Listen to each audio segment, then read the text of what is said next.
primetime Poulton, keep it entertaining. You already knowin', outworking everybody and he don't ever quit.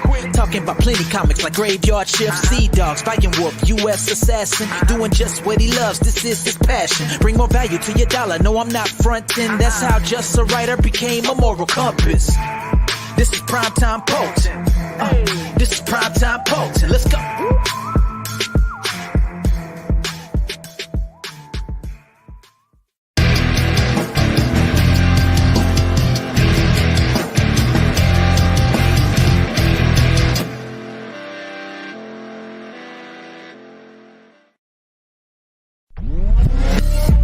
It's all about the boom.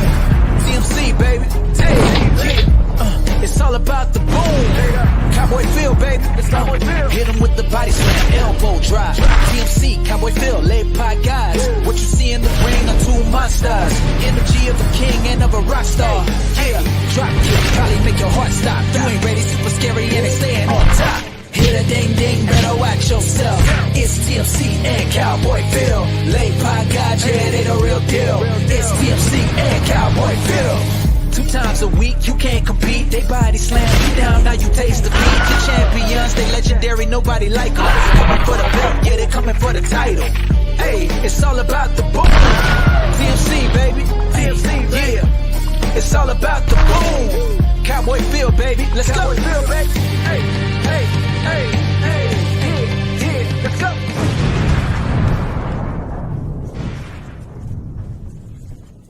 What's up, guys? Happy Sunday. It's your reigning, defending CGWF World Champion, the Moral Compass, Mark Poulton. And with me, he's been found. It's the one, the only Cowboy Phil. Phil, where you been, man? Oh, if I tell you that work has had my ass kicked for the last week, you won't believe the stuff that I've had to do over the last weeks. But, you know, I guess it's all worth it in the end. Get my feet settled, but yeah, I'm getting there. So it's been a busy couple weeks, so I promise to try to stay on top of my shit more often. Well, I missed you, Cowboy Phil. It's good to see you. Miss you too, buddy. The chat's missed you. Speaking of the chat, we got Past Master Dan in here. He was first. He said he heard he was bad. He's talking about Chris Jericho because we're going to discuss, is Jericho the GOAT, Phil? I know you're going to have a lot to say about that. Oh, yeah, he is. We got Leandro in the house. What's up, Leandro? Nicholas Gear. Leandro saying, hail one, hail all. It's about the frickin' boom. Time to knock some heads off. And Cowboy Phil needs a new hit him a camera. What? Oh, get him! About to get him a camera. So my computer is currently down for the count. I have to make an appointment to get it fixed. So I'm working from my iPad today. So no strings attached this time. Nice. And we got Jonas in the house. What's up, Jonas? All right, we got a lot of wrestling to talk, a lot of wrestling to catch up on. But first, Phil, what do? We got to pay them bills. That's right. We got to pay the bills. I'm talking loose threads. 24 days left. We're closing in on $13,000. Loose threads. What happens to comic book characters when their series have been canceled? Maybe the most personal project I've ever written. I wrote it after getting fired from DC Comics. How many times in the same week?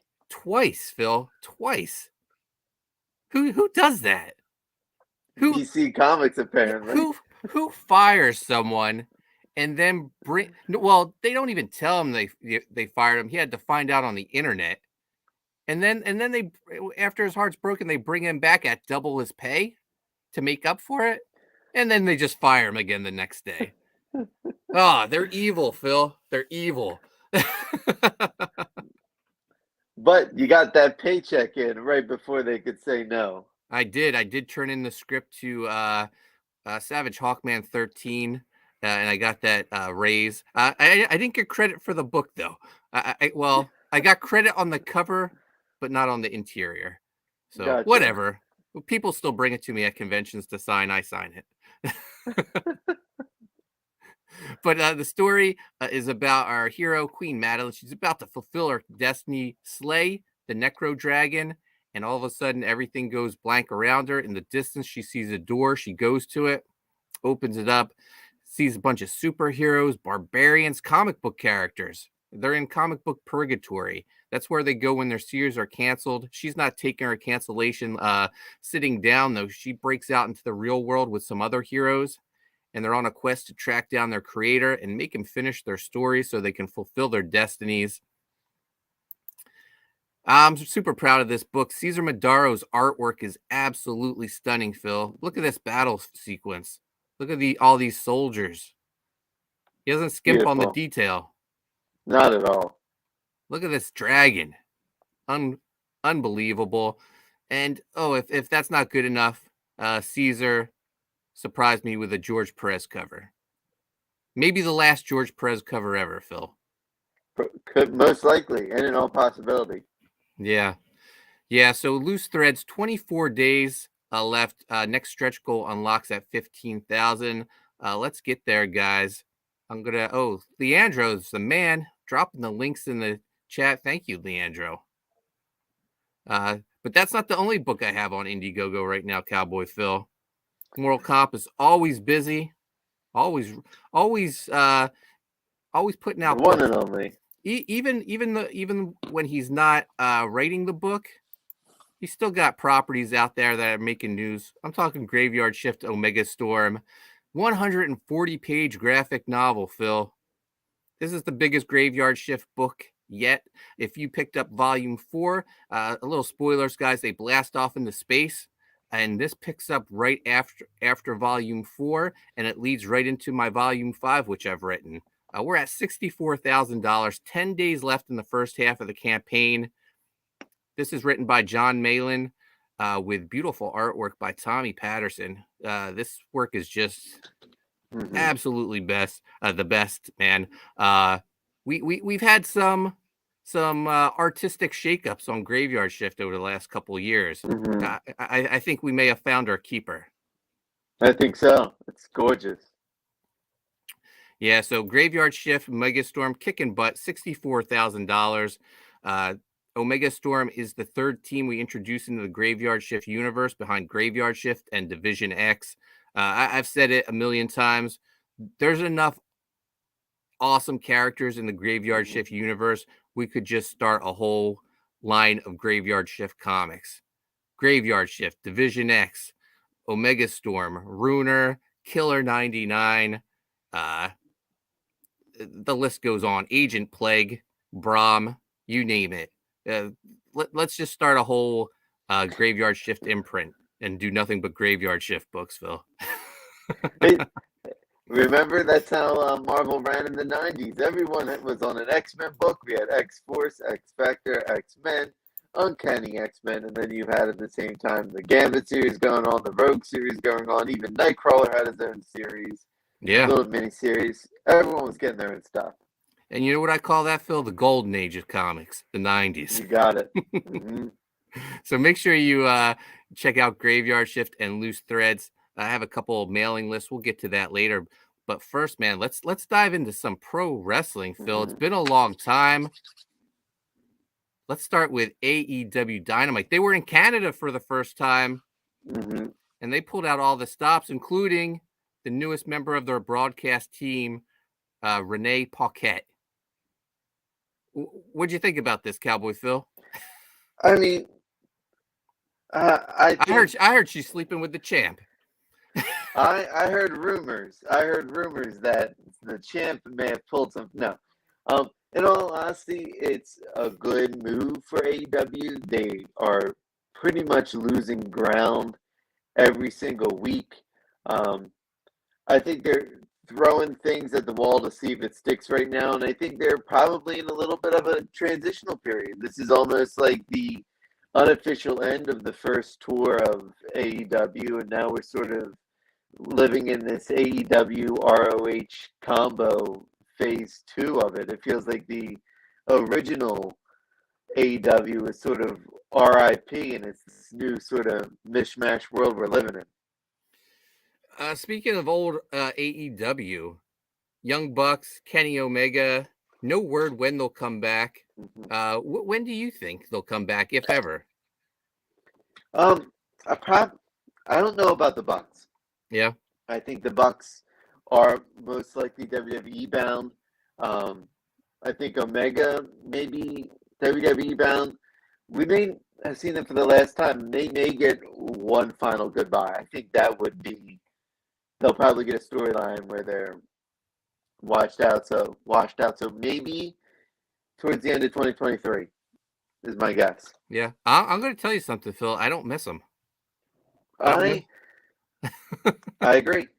I think the Bucks. I do miss Omega. I do think we lost a real opponent of the heavyweight division. It just doesn't feel legitimate. I think Kenny Omega, anytime he's in your heavyweight championship, up for the title, he always legitimizes it. I think without him, it's almost like losing Hogan, for lack of a better comparison. Yeah. Leandro says Renee is hot, but Nikita is a brick house. We got to get back to reviewing some NXT. NXT, yes, we do. We can't call it 2.0 anymore. It's not 2.0. It's black and I don't black know what and it gold is. And again. White. I don't know. Whatever is. She was on Extreme Triple H. Rule. She was on Extreme Rule, sitting in the front row. They kept showing her off. They know they got a star in Nikita Lyons. Yes, they do. Yes, they do. American Comics Company's in the house. What's up, man? Thanks for joining us. And Leandro misses Kenny. Oh, let's talk about it real quick. We did get a return on WWE Raw. The Good Brothers back in the WWE. The OC is back together. Did you see this coming, Phil? I heard reports earlier that morning that they were going to be there, and they showed up. I mean, I guess I see anyone returning with Triple H back at the helm. I think he's the one guy that could get people who would say never again to the show. I mean, I guess Carl Anderson dropped his grudge once the dollar sign started showing up. I think a lot of the guys dropped their grudge when McMahon stepped away. Yeah, but it's good to see the Good Brothers back in WWE. Plus, who's going to AEW right now? AEW is a total shit show. My gosh. Let's cut the politeness. Let's cut it. AEW is on the downturn, and it's going to end up on a Peacock channel special, The Rise and Fall of AEW. Wow. Cowboy Phil not holding back. All right. First matchup, Jungle Boy versus Luchasaurus. They're starting to phase out Jungle Boy, and he's becoming Jack Perry. Is he going to become Jack Perry main eventer? No, because Tony Khan's going to forget that he's in the middle of building this again, and he'll just continue to fight Christian. He'll beat Christian, and then who knows? He'll lose to MJF when MJF wins the championship. So Luchasaurus gets the victory over Jack Perry. Still building this Jack Perry Christian feud, but Christian is injured, unfortunately. This has sort of been, I don't know, overbooked. The flip-flopping of Luchasaurus was just terrible. I love the pairing of Luchasaurus with Christian and being Christian's monster, but having it go back and forth, I think just ruined any momentum they had. I can't take this feud seriously anymore. Christian did exceptional heel work on the microphone and was really making chicken salad out of chicken shit. Yeah, he was the guy we said should have been world champion when he was running his mouth just on all cylinders, just like running down the entire roster. And I don't get this build a guy by having him lose all the time. Like having Jack Perry lose to, or are we supposed to forget like maybe sometime in like 2 months when he faces MJF for the championship that he lost to Luchasaurus like 2 months ago? It's not going to matter. I don't get the have him lose all the time to start change of character build. Yeah. All right. Next up, Wardlow and Samoa Joe versus the Factory. What are they doing? They got two champions in Wardlow and Samoa Joe, and the best they can do is put them in some made-up tag team and have them feud with QT Marshall. Mm-hmm. It's been a big fall from the top for Wardlow, and once again, it's Tony Khan playing with a toy, and then he buys a new one, and he forgets all about it. He's got too many toys. He just gets bored with everything in the toy box, and he's just like throws them away. He's done. He can bring them back, and it's feeling very much like WWE about 10 years ago when John Cena stepped away. It feels very much like who's going to be your next guy to take over? Without Omega and the Bucks and Cody, who's going to step up and who's going to say, this is my company? And Jericho can only take it as far as Jericho can go. He's not getting any help. We're getting Hangman thrown back in with Moxley. It's really bad. Leandro says they should hire some telenovela scriptwriters and spice things up. There's no storylines. There's absolutely no storylines other than AEW dealing with their own fallout. When the dirt sheets are more entertaining than your actual product, then you have a problem. Yeah, did you see the other week when they had Brian Cage versus Wardlow? Eric Bischoff commented, crowd saying, this is awesome, but where's the storyline? Right. This is awesome chance, or the word. I've said it when we started this podcast years ago. I said that this is awesome chance are the worst because it means you're catering to a fan base that will never improve your product. If you give chicken salad to people who love chicken salad, and then you try to give chicken salad to people who don't eat chicken salad and say, oh, well, at least I got my people who do eat it, I'm just going to keep serving it. It's why McDonald's went from just burgers to chicken nuggets, because you got to get people who aren't going to eat burgers. It's just insane how they're force feeding the same thing to the same audience. It's just never going to grow it. Yeah. After the match, the Embassy, Brian Cage comes out and they're beating on Samoa Joe and Wardlow. FTR comes out and then Sean Spears comes out. And I guess Wardlow forgot that Sean Spears was MJF's main henchman during their feud, but they're all buddies now.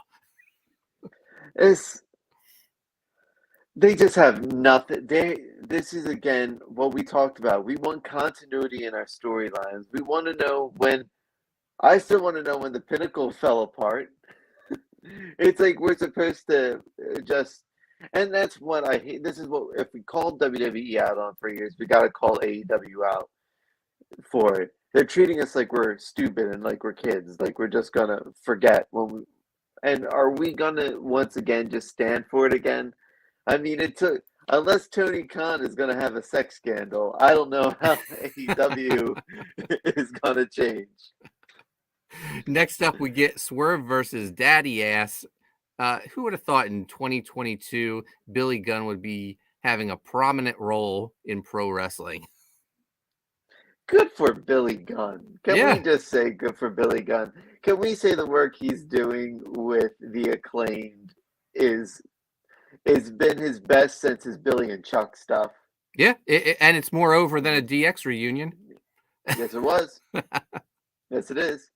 And I loved Corey Graves. Can we do a shout out to Corey Graves, who during the DX reunion said that Billy Gunn was in playing with some office supplies with the scissors? Yep. What a great, nice little comment.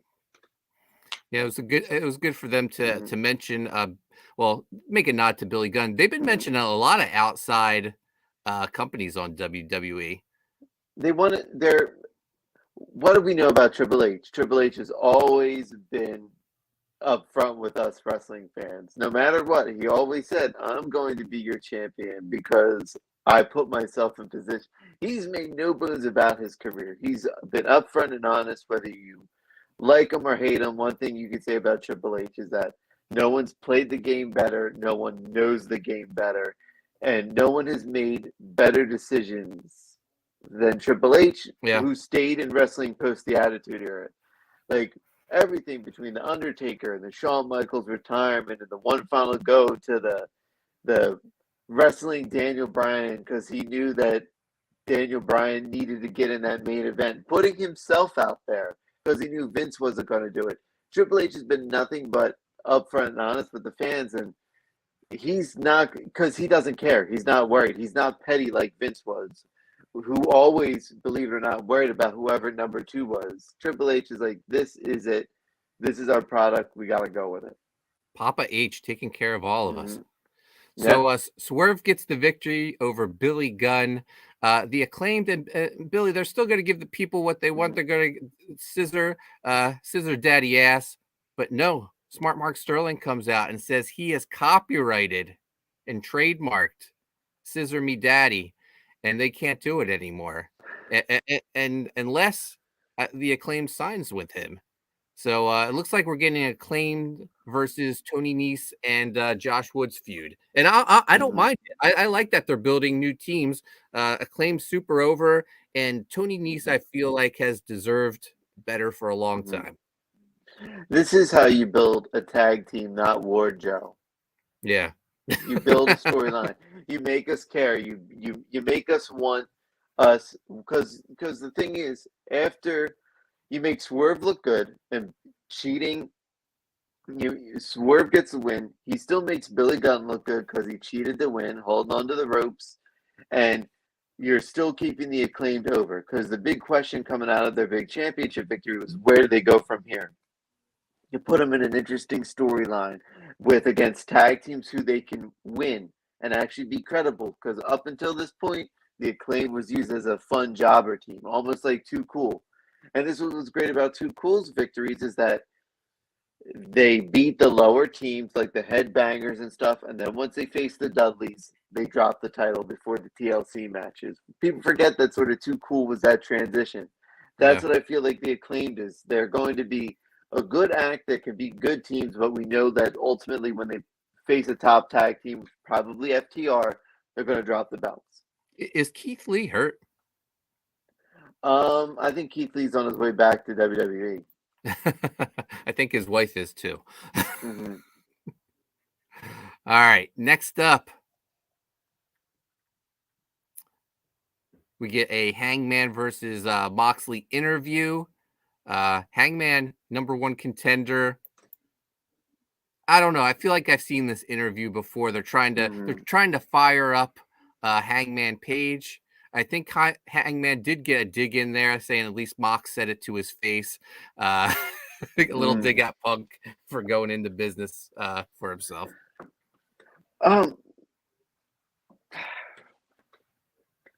Good on him, I guess. It feels like Hangman he needed to be rebuilt, not thrown back in the championship title.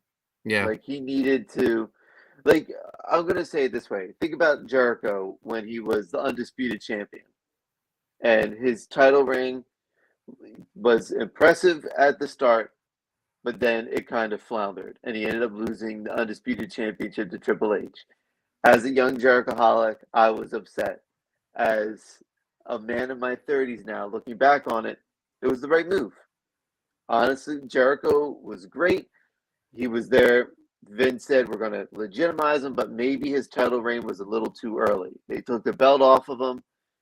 He rebuilt his career with a feud with Shawn Michaels, and he got to be a world heavyweight champion again.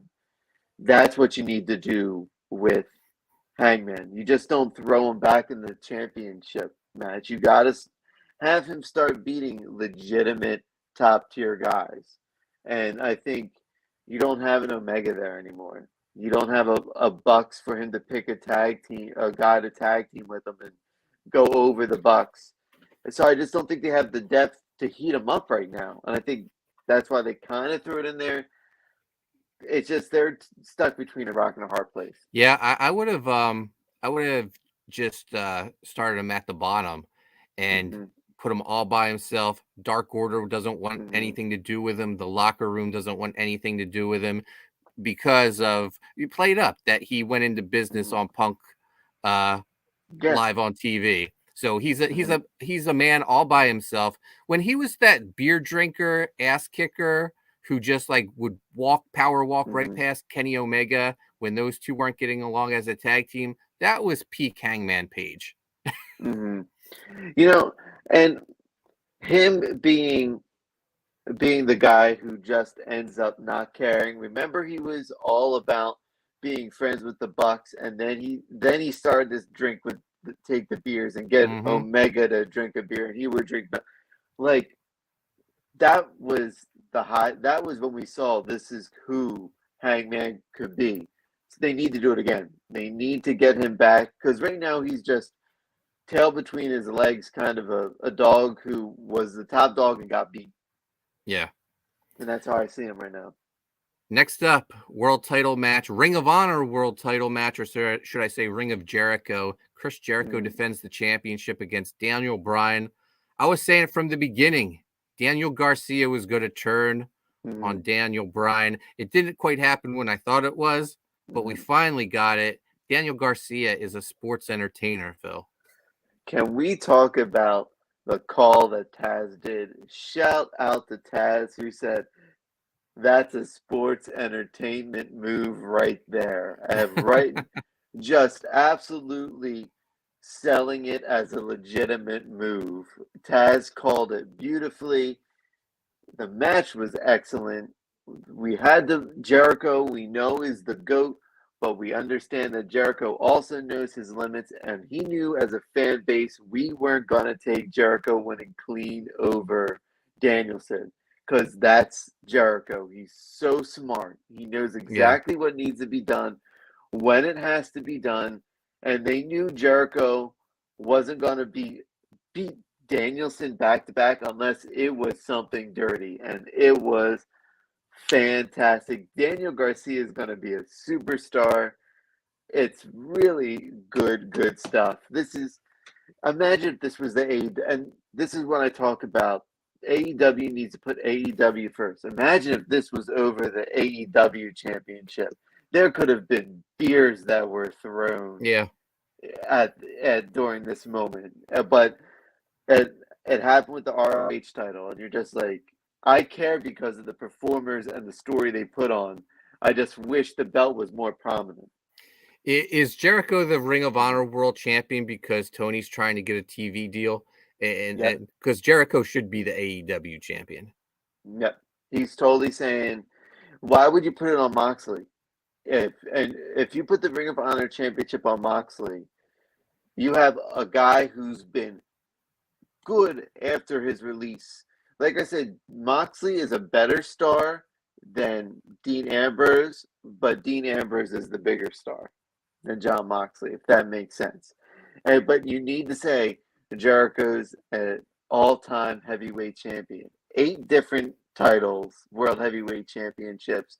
He can bring in an audience. He continues to bring in creative storylines. Take a look at this Garcia one that we're putting on, and the fans of AEW are into it. It's the only reason why.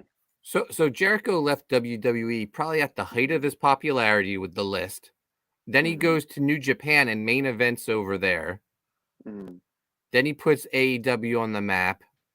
And now he's made Ring of Honor more relevant than they've been in years. What does that make him, Phil? The GOAT. Yeah. It makes him the greatest of all time. He is on... When I think we had to stop taking a look at when we say the Mount Rushmore of professional wrestlers. We need to think about the guys who have who've always stayed with wrestling. The Rock would want to be on my Mount Rushmore, but he's not stayed with it the whole time. He's not like a Flair, someone who breaks out of wrestling but stays in wrestling. You know, he's like Ric Flair is a wrestler first and everything else.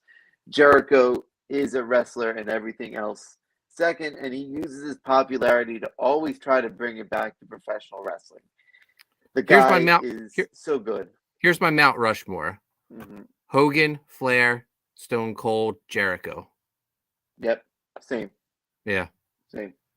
And how great Stone Cold would have been if he never broke his neck. Right. Exactly right. And he showed us a glimpse this past WrestleMania by stealing the show with KO. You can't, and that's, I don't listen to Jim Cornette's podcast. Sometimes I think we know how Jim Cornette can go, but the man knows professional wrestling and he understands, and I think that's why we've talked about this before with Cornette and Russo. Both of them have the right ideas for wrestling, but they hate each other. When you mix both of them, you get the Attitude Era product. And right now, it seems like wrestling is once again sort of hitting that wall. And we're seeing hopefully the rise of the WWE again, especially with this Bray Wyatt storyline, which is looking like a lot of fun. So yeah, can we touch on that real quick? Yeah, let's go to it. Who are your Wyatt Six? Joe Gacy is Huskus. Yes. He has to be. Grayson Waller is Mercy the Buzzard. Mm-hmm. He even did an interview leading up to Extreme Rules where he had the Bray Wyatt lantern in his background. Alexa Bliss has to be Abby the Witch, I would think. Did you check out that little, I know it's weird, but do you see the eyeball? Apparently it looks like Nia Jax's eyeball. Oh, really? Would they really bring her back? Oh my gosh. I hear Bo Dallas is coming back. Yep. Is he the rabbit? The fiend? Totally. No, he's totally the rabbit. Think about that. He would be perfect as the brother who's always sort of, and that would make sense for Ramblin' Rabbit, the one who was always like, you got to check yourself, Bray, you got to believe. Right. You got, and that would be perfect for him. And I think that would be a great way to keep Bray almost this duality, this Two-Face character. He went from the Joker to being Two-Face with this storyline. Yeah. I think it looks, yeah. So then that leaves the Fiend. Who's the Fiend? The Fiend? Braun Strowman. What about Eric Rowan? Do you think they would bring him back to be the Fiend? I don't know. The Fiend's got to be a top-notch character. Yeah. He's got to be a monster among men. Apparently, they just trademarked Uncle Harper in reference to Luke Harper. Yeah. Did you see that the person who's playing Abby the Witch was wearing the Bludgeon Brother Luke Harper mask? Oh, no. That's awesome. So, and that promo when he's like, I lost someone who was one of my best friends, and I think that's why I think maybe they bring back Aaron Redbeard, but man, I'd hope it would be someone with more gravitas. Yeah, the only ones I'm absolutely definite about, Joe Gacy is Huskus. You can tell by the eyes, those piercing blue eyes of Joe Gacy. And I'm all for it. He's fantastic. Yeah. And we talked about his gimmick feeling very much like original Wyatt family gimmick. He's an incredible actor. And that is without a doubt Grayson Waller as Mercy the Buzzard. Yes, yeah, it's got to be. But think about it. These are the standouts from NXT that we talked about could transcend. I mean, are they the guys that are going to stay in the role? I don't know, but I would hope so. I think so. I think what we've always talked about when it came to Waller. Remember, we said he just the most athletic guy on the roster.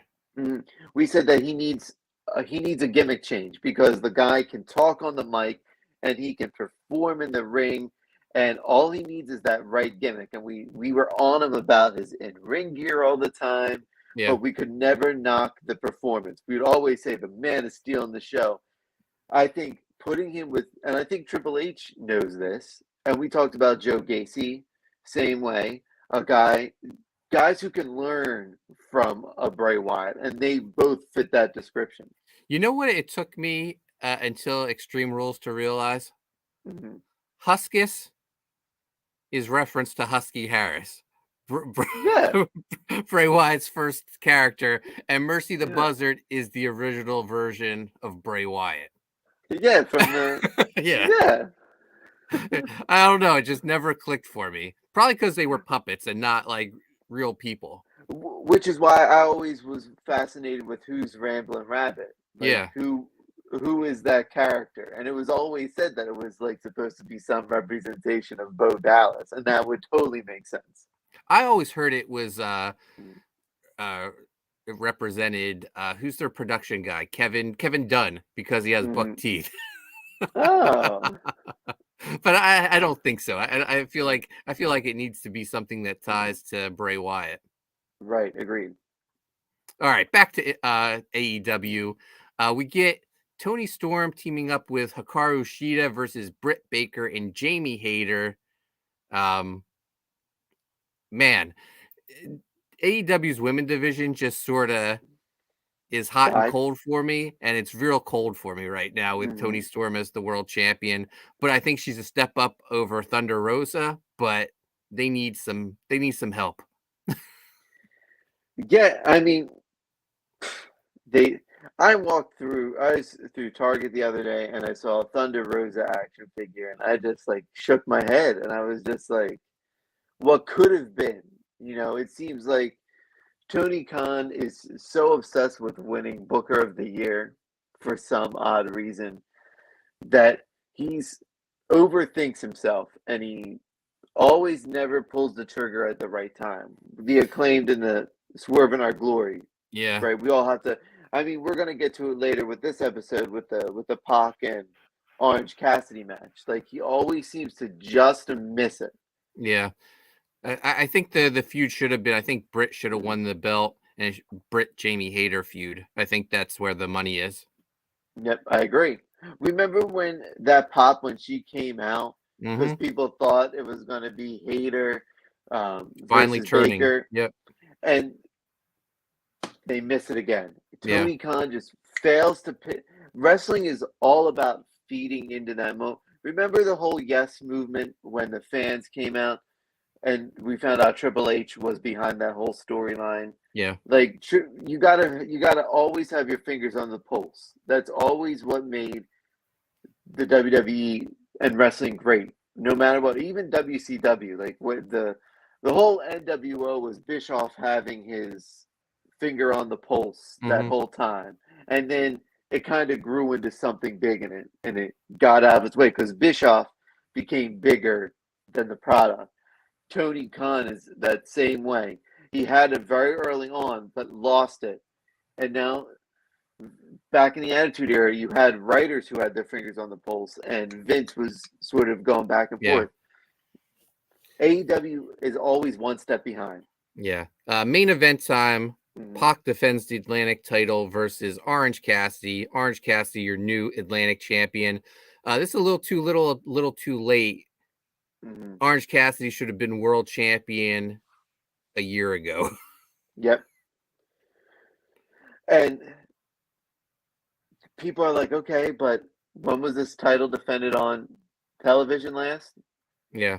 It wasn't. It was always in AEW Dark or a Rampage. It was very seldomly on, and that's what we talked about. Good on Pac, but we knew he had a European tour coming through, and I appreciate that he was trying to defend it elsewhere, but once again, a little too late. Yeah. So that does it for AEW. We're going to talk some Impact Wrestling if you have time, Cowboy Phil. But first, I want to remind the chat. I have some mailing lists you can sign up for. First, I got Hurley's Heroes. A man dedicates his life to helping others after gaining superpowers from his superhero organ donor. I know I say this a lot, Phil, but I think this is the best story I've ever written. I think concept-wise, it's a great idea. I I've heard a little bit about it, and I can say, yeah, definitely. And I'm working on. I said I acquired the rights to the Universals, the very first book John and I did before Graveyard Shift, and I'm hoping that will be also a preview in this book. So it'll be a flip book with the Universals on the other side. I'm still working out the details, but I will keep everyone updated on that, because that would be the first look at the Universals will be something big. And I like the fact that it's got that. Remember the Ghost Rider Wolverine books back in the day when you got to do the flip and enjoy two books in one? Yeah, man. Giving the people a little extra. Mm-hmm. And one last thing, Coney Waves, the book that started my career, coming back March 2023. I have Mandy Summers and Renzo Rodriguez on board helping me, and Coney Waves co-creator Dexter Weeks bring back this book. Book is looking fantastic. Renzo is absolutely killing it. He's 20 pages in. The book is going to be 56 pages. We're also going to have Making Waves, The Art of Coney Waves available. It's going to be a hot book. And I still have my signed collection. Nice. And we got Emerald Avenger in the chat. Hail the Ocho and the Pod Gods. Thank you for joining us. All right. Impact Wrestling. They just had their biggest pay-per-view of the year, and it seems like they are in disarray now. The Good Brothers left. The OGK, the Kingdom, Matt Taven and Mike Bennett and Maria have left, and they were on Rampage Friday. Looks like Mia Yim is out the door. Everyone's leaving. Wrestle House. Yeah. We might need another we might need another Wrestle House to get things going. But guess who's back, Phil? Bully Ray. Bully Ray is back, and he is the #1 contender for the World Championship. Not Matt Cardona, not Steve Macklin. No, Bully Ray. And we kick off the show with Josh Alexander calling out Bully Ray. And he's not going to wait for Bully Ray to stab him in the back. He's calling him out to talk to him man to man. And Bully Ray says this time he's going to do things differently. He's going to win the belt honorably. And Steve Macklin comes out, and he doesn't believe this. And he doesn't know what he has to do to get a world title shot. And I'm sitting at home, and I'm thinking, I don't know what you have to do either, because since day one, I said you were the guy. Why does Scott D'Amore hate Steve Macklin, Phil? Why does Impact Wrestling always shoot itself in the foot? All the freaking time. I think we just love the product so much. I think we remember back in the day, the original TNA, and getting excited about it, and the 6-sided ring, and the X Division, and having Kurt Angle there, and having Sting there, and then it sort of fades away, and then you get your new crop of talent in there. Then you get the Broken Universe. Like, Impact has always found TNA Impact has always found a way to shoot itself in the foot somewhere along the line, whether it be the Global Force Wrestling, the Anthem acquirement. When Impact just worries about Impact, they always seem to succeed. When they start worrying about what other companies do and bringing in other people from other companies, they shoot themselves in the foot. This AEW crossover could have been huge for them, and they ended up shooting themselves in the foot by once again putting Impact talent last. Yep. Whatever hot toy from WWE came in, they would hire, skyrocket to the top, right? But when you took offcasts like Lashley and McIntyre, and you made them earn their spot, and you made them make us care, and then you had Eddie Edwards versus Lashley, great freaking matches. You brought us back, and then you said, all right, we're losing Ethan Carter III. But then all of a sudden, Wrestle House comes in, and you're once again feeling like Impact is on its way out. You bring its Good Brothers. You think once again this is great, and you shoot yourselves in the foot. They have no clue on how to put Impact first, and they don't. And it pains me because the Honor No More storyline once again reinvigorated Impact, and they shoot themselves in the foot. Man, Honor No More. My shirt's never seen the light of day because the Kingdom's gone. Vincent apparently is gone, and it looks like Vincent may be going to WWE, which is a huge surprise. All that's left is Eddie Edwards, Kenny King, and PCO. And PCO is so over, he's not even part of Honor No More. Honor No More anymore, yeah. Yeah. So Honor No More is dead. Honor No More is no mas. Yeah. Next up, Bobby Fish comes out at the end. He challenges Josh Alexander. Man, I bet Bobby Fish thought he was going back to WWE. Bobby Fish played his card right out of a job. Right out of a job. I don't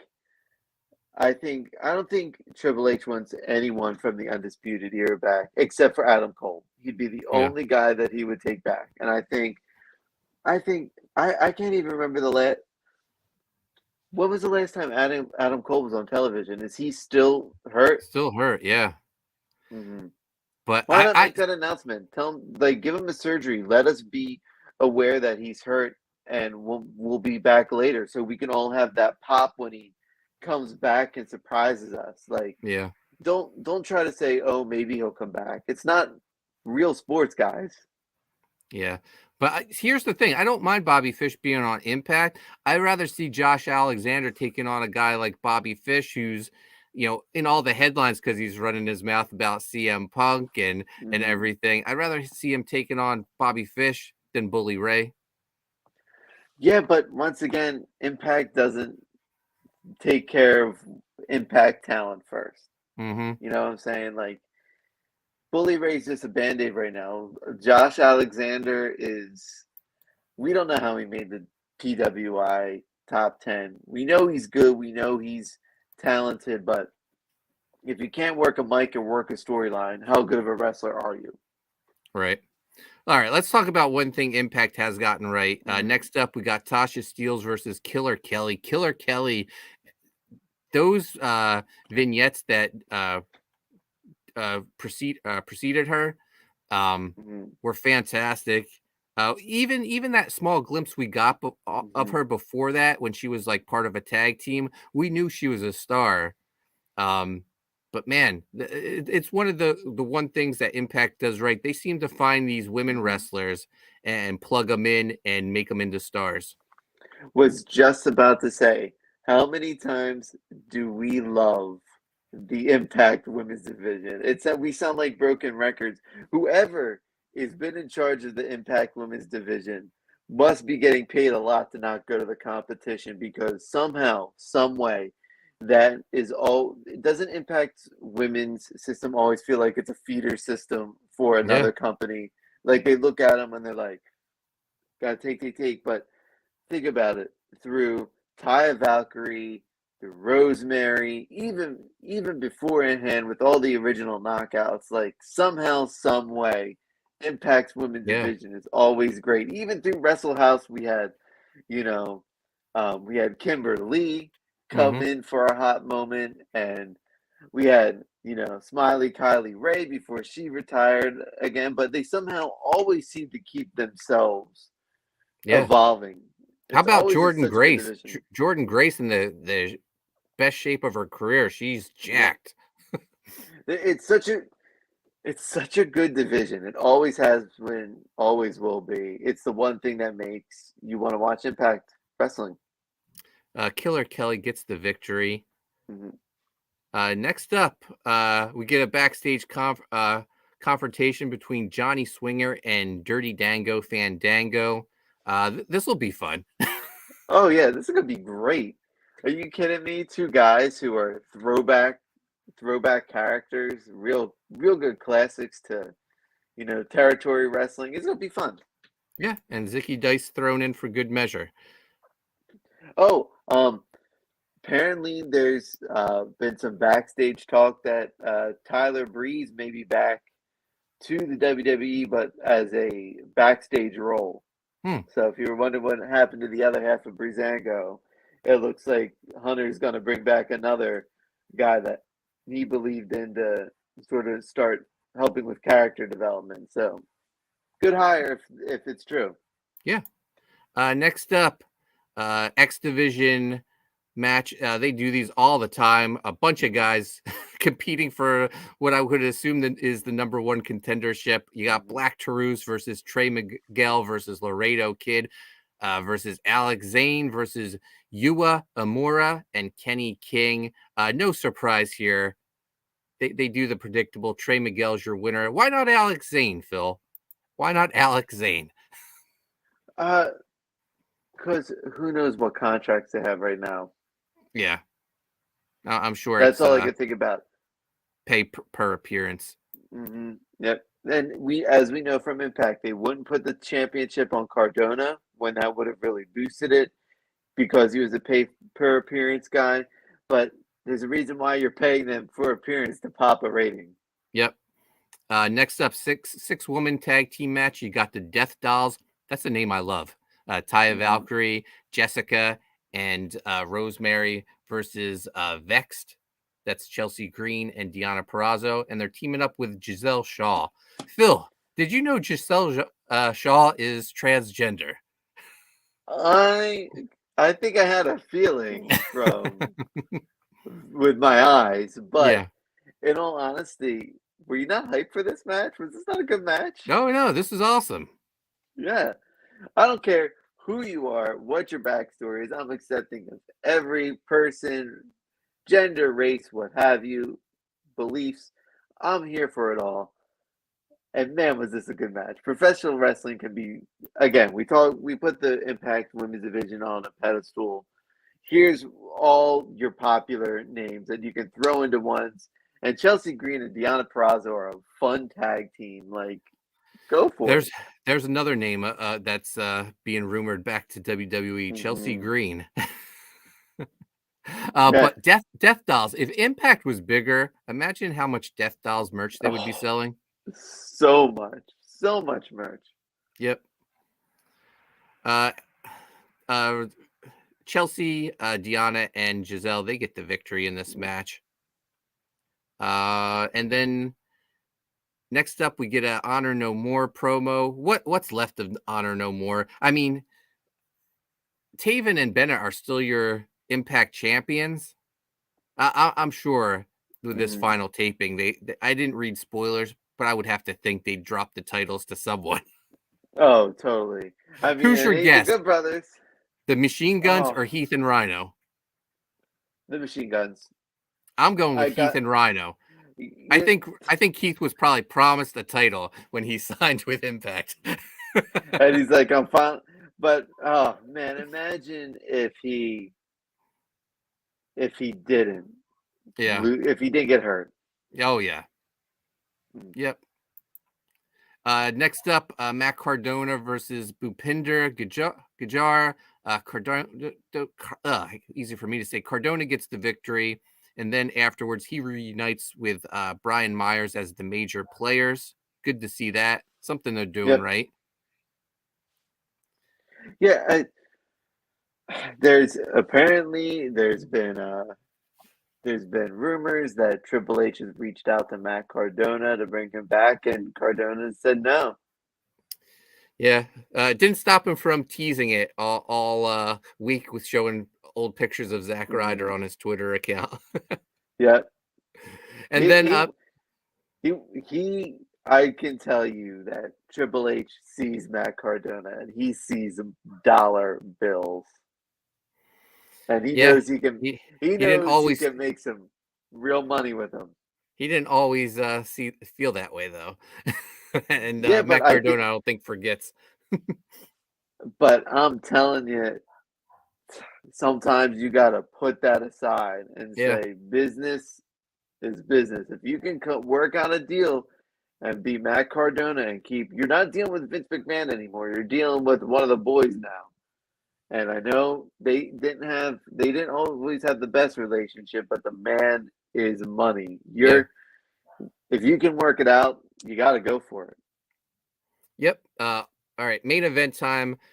Josh Alexander defends against Bobby Fish, Impact World title. No surprise here. Josh Alexander gets the victory. He's in the middle of a feud with Bully Ray.